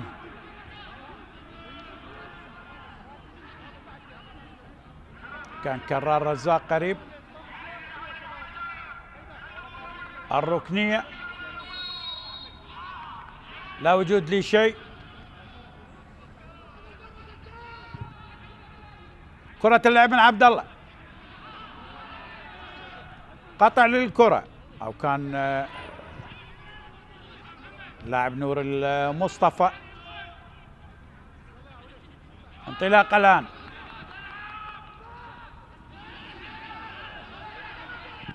اوس محمد. ابعاد من علي ياسين. عالية بالوسط. صبري. احمد من هناك لسادات. هذا صاحب الهدف رامسيس. التغيير عاد بن محمد سعد. راجع الكرة احمد صبري مع ستار ياسين. اوس محمد. كرة لستار فريق النفط. التمرير من هناك مع كرار رزاق. ديار ياخي. محمد سادات يلعب الكرة يبحث عن زميل. سامسون دير يلعب الكرة راجعة. التحضير من ستار لصبري. تقطع الكرة. المحاولة والإبعاد هذه المرة من محمد سعد. ديار ياخي يلعبها إلى الزميل. هجوم الآن المرتد. مرور صبري يعيد بالكرة بالوسط. محمد سادات تمريرة. نفط يحاول في هذه الدقائق الاحتفاظ بالكرة لفترة أطول. كرار تمرير. رامسيس محاولة خطيرة خطيرة للنفط وعالية الكرة بعد من الدفاع مرة أخرى. نور المصطفى يلعب الكرة لأوس محمد. سيد طالب لكربلاء لأوس. محاولة خطيرة. نور المصطفى غانم. حاول محمد سعد والخطأ والبطاقة هذه المرة على لاعب النفط. أحمد صبري. جميلة اللقطة الماضية يعني البطاقة الصفراء من حكم واللاعب يصافح الحكم بهذه اللقطة. حلوة لصبري. بطاقة صفراء على لاعب النفط. أحمد الصبري.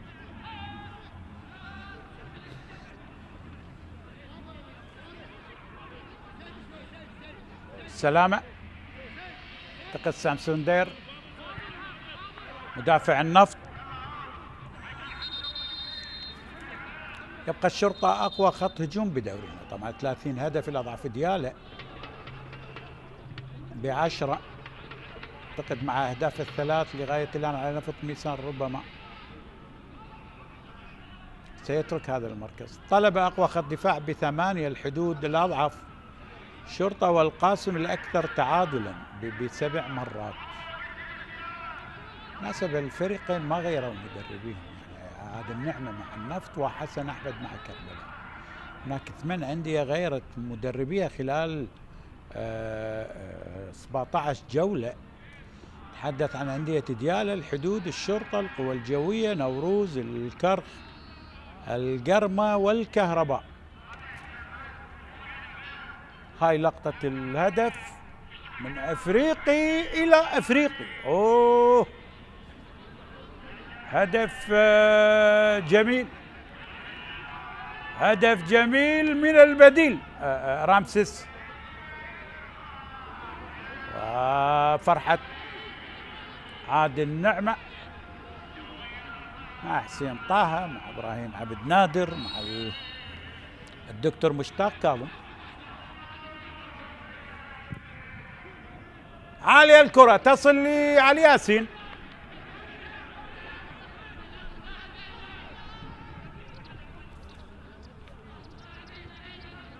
رامسيس عيد الكرة، كرار رزاق، النفط أمامية، حاولت التمرير كانت من رضا فاضل، راجع بها الوسط، محمد السادات تمرير، سامين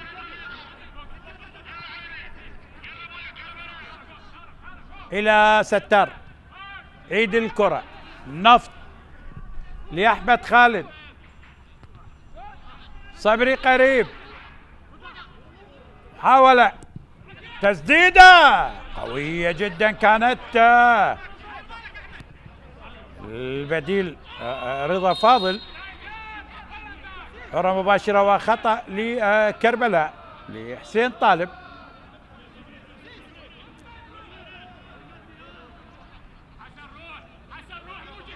كربلاء والمعاناة، كربلاء والجريح، كربلاء إذا ما عالج الموضوع مبكرا يعني مهدد طبعا مع الحدود ومع ديالة، حتى وان ديالة حقق الانتصار اليوم على نفط ميسان 9 نقاط، يبقى بالمركز الأخير لكنه يحقق أول فوز في دوري. هذا علي ياسين،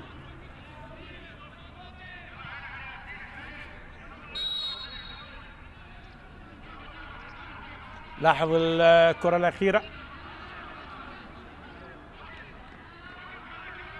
قاسم عبد الزهرة مع عباس فارس. شوف الأسماء الشابة اللي يقدمها حسن أحمد مع كربلاء. أمامية من علي ياسين، النفط دقائق التسع الأخيرة، عدا الوقت بدل الضاع، تقدم للنفط بهدف عن طريق الكاميروني رامسيس.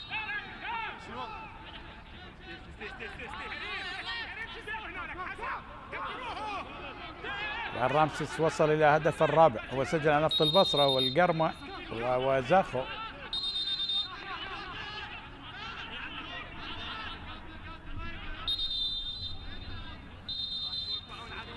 تغييرات جديدة، قاسم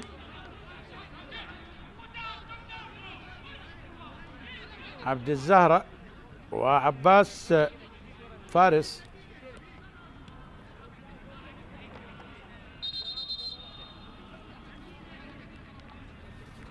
حسين طالب ترك المباراة.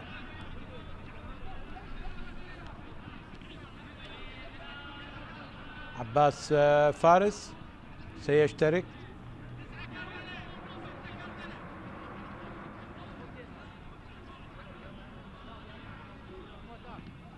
وكذلك حسن حمزة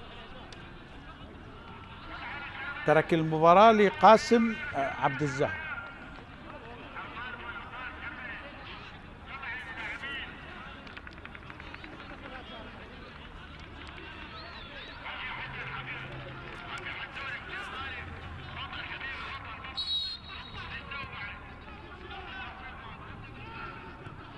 اسماء شابة، اسماء جديدة. صلاح حسن أمامية، صبري يلعب الكرة، البطاقة الصفراء هذه المرة على محمد سعد لاعب كربلاء. سيف الدين ظاهر لاعب الديوانية والقاسم السابق اعتقد سيشترك بتشكيلة النفط. سيف الدين ظاهر، اللقطة السابقة والاحتكاك مع أحمد صبري.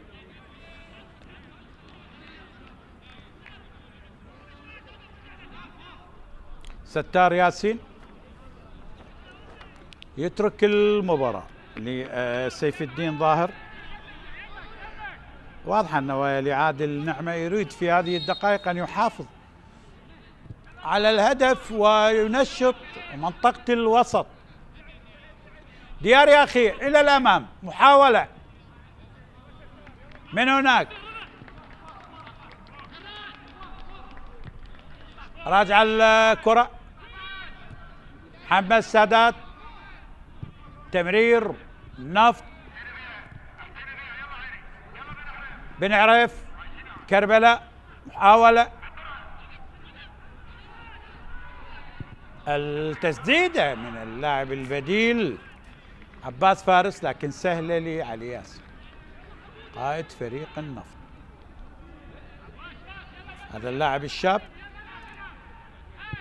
عباس فارس اللي اشترك منذ لحظات بتشكيل نادي كربلاء. انطلاقا للنفط، صبري احمد، صبري يحاول بالكرة راجعة، الانطلاق الآن هذه المرة، والخطأ فاضل كريم يشترك بهذه الدقائق. فاضل كريم وأخرج سامسون بير.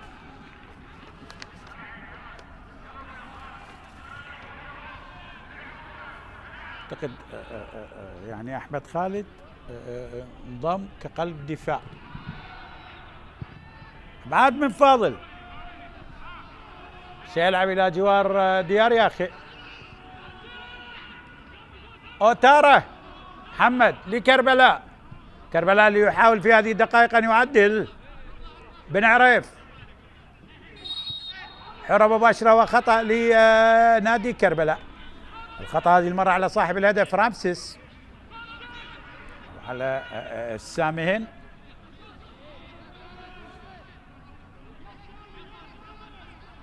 عبد العزيز، عالية الكرة أمامية، المحاولة ابعاد لي الكرة، حرة مباشرة وخطأ لأوس. أحمد صبري عنده بطاقة صفراء في مكان جيد لكربلاء. أوس محمد، عالية وخطيرة داخل منطقة الجزاء، ضاعت على كربلاء. خطيرة الكرة الماضية، المطالبة بركلة جزاء وعلي ياسين، ضاعت الكرة. كان نور مصطفى غانم بهذه اللقطة. شو خطيرة،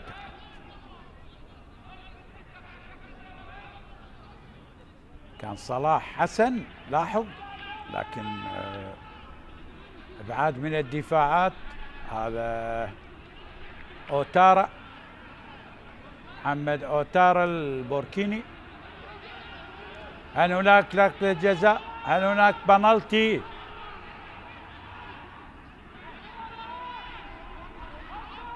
دكتور واثق محمد،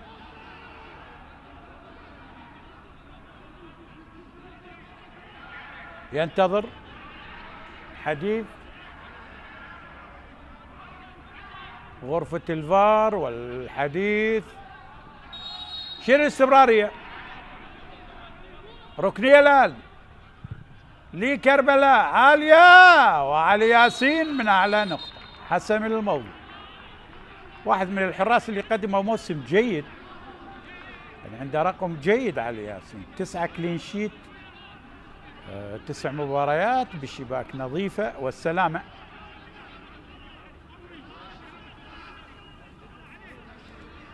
كربلاء إذا ما خسر سيصل إلى الخسارة التاسعة، والنفط سيصل إلى الانتصار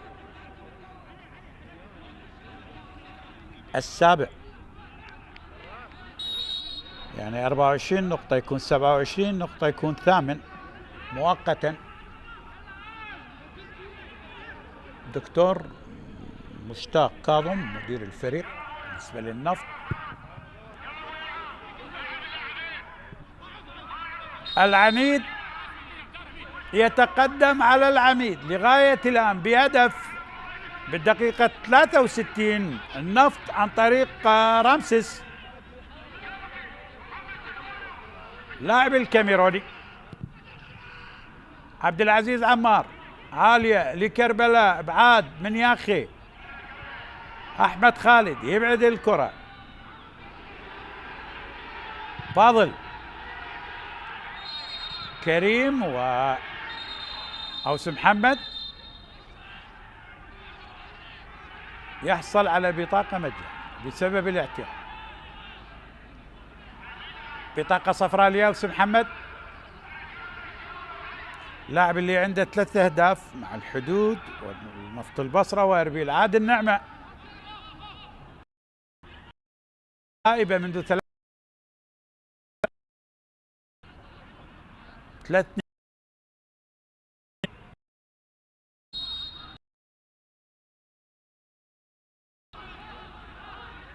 نو بانالتي. استمرارية المباراة. فاضل يلعبها. الثواني الأخيرة سنلعب في الوقت بدل الضائع. حاول نور المصطفى غانم، ابعاد لي الكرة. محمد سعد يلعب الكرة مع أوس، راجعة كربلاء. محمد قريب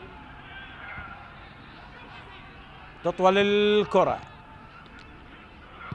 عاد من فاضل كريم.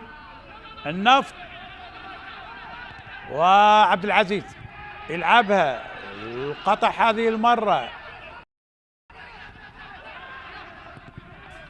ابعاد من صلاح حسن.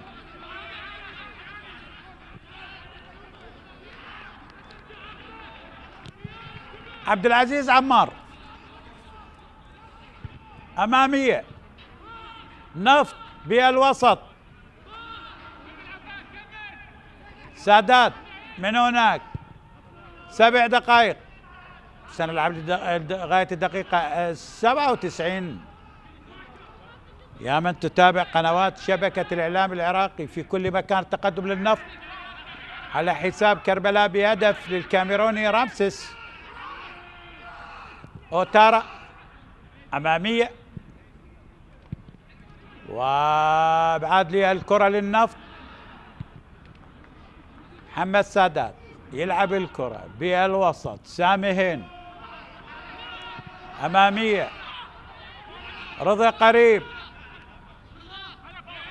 رضا فاضل ينتظر اللاعب قريب يلعب الكرة. هذه المرة سيف الدين ظاهر، فاضل كريم يلعبها. محمد سادات، أحمد صبري، انطلاقة للنفط. صبري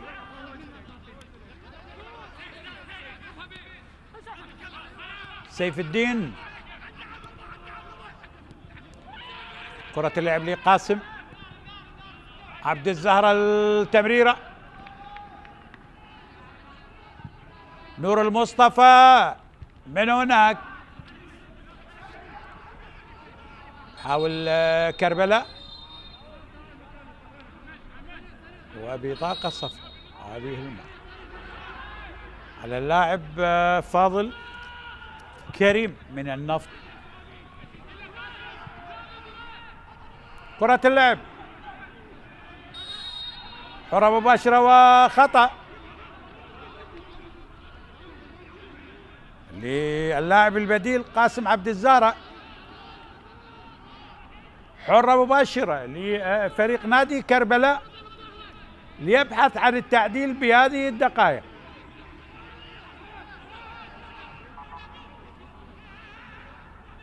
خطأ، احتكاك ما بين البدلاء والخطأ هذه المرة على رضا فاضل مهاجم النفط. كرة في مكان جيد، بن عريف عالية وخطيرة الكرة لكن مرت من الجميع. كرار رزاق، صبري قريب، احمد صبري حصل الكرة، ينتظر الاسناد، غير راية، احمد حاول، اوس محمد بالوسط، بن عريف راجع الكرة، كربلاء لمحمد سعد، الانطلاقة من هناك وسهلة جدا لعلي ياسين.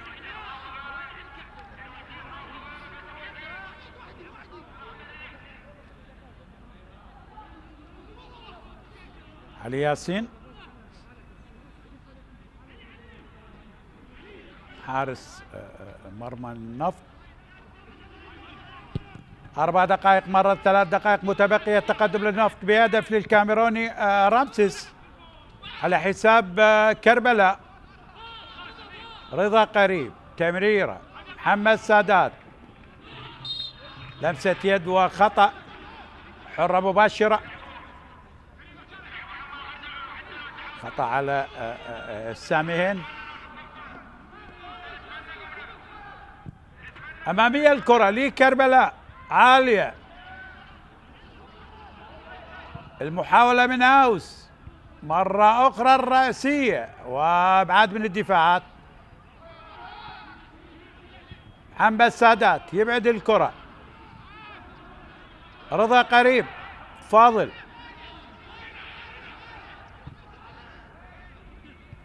عالية الكرة، رامسيس الكاميروني صاحب الهدف، انطلاقه من هناك سريع جدا، النفط تمريرة لكن تصل لعبد العزيز، هذا صاحب الهدف الوحيد. فاضل كريم، رضا يلعب الكرة لكن سهلة لعبد العزيز.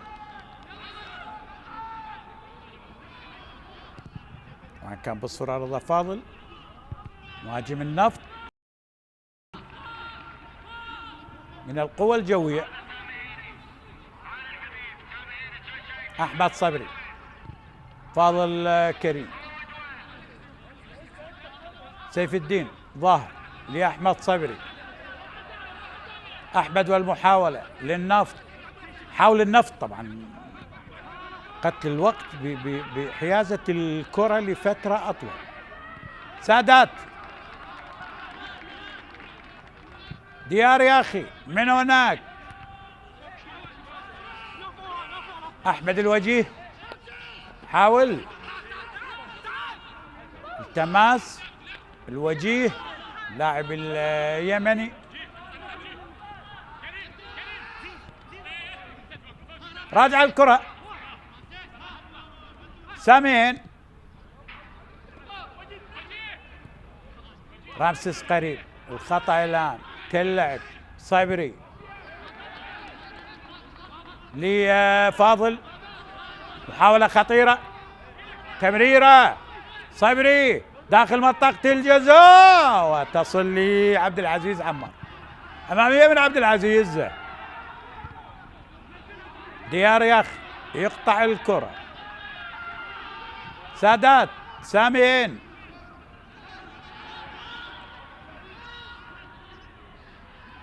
علي ياسين،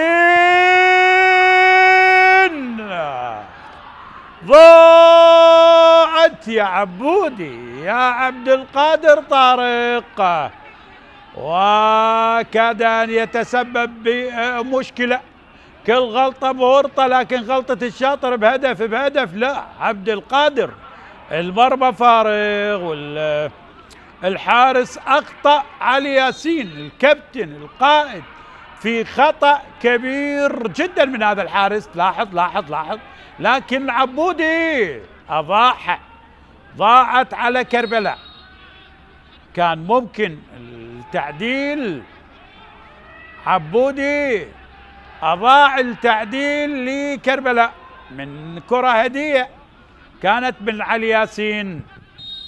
صافرة الدولي واثق محمد ينهي لقاء النفط والكهرباء بفوز النفط طبعا بهدف مقابل لا شيء. الهدف سجل بالدقيقة 63 عن طريق الكاميروني الواضح بالصورة رامسيس جابرييل، وبالتالي مبروك لنادي النفط. هارد لك لكربلاء.